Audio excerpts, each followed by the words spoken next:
People who have conditions like asthma and emphysema know intuitively that they're better off being upright. They find it much easier to breathe when they're struggling being upright. People will either want to sit up or they might want to lean on a table or a bench to try to help their breathing. So what I'm saying is you don't get people with asthma and emphysema saying, oh, when I get asthma I want to go to bed. I go and lie down. And I knew this intuitively as a child, and if any of you had these conditions like I did in the 60s before the drugs came out, I remember having to sleep upright on 4 or 5 pillows because if I went down too far, everything just got much worse. But what I didn't know was the reason why that was the case until I came to a Buteyko seminar.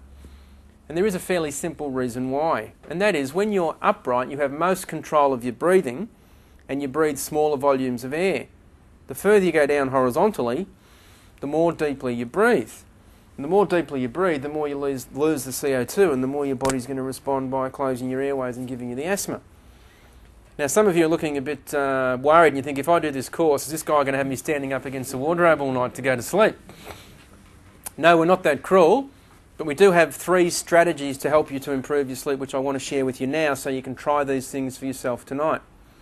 Number 1 is sleep in the best possible position to help your breathing, which is on your left-hand side.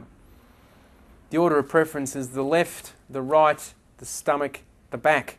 The reason why the back is by far the worst is because when you're on your back, your mouth is much more prone to coming open and you get pressure from internal organs on your diaphragm stimulating you to breathe more deeply.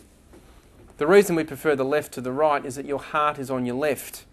Lying on your left stabilises your heart and causes a reduction in your breathing compared to the other positions. Your left lung is also smaller than your right, it's got 1 less lobe. Everything fits better when you lie on your left-hand side.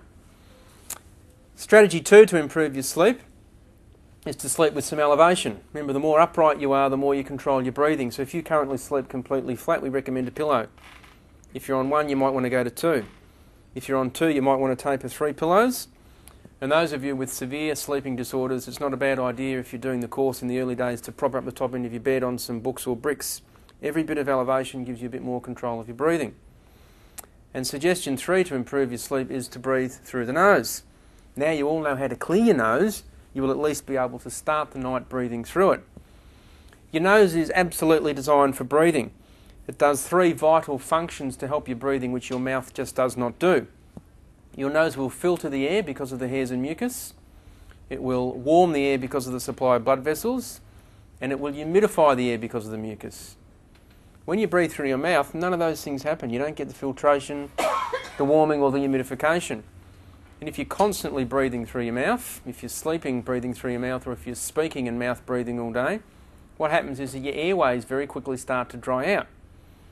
And the dried out airways mean that your body will try to compensate, always tries to self-correct, so it tries to lubricate your airways, and it does that by producing mucus.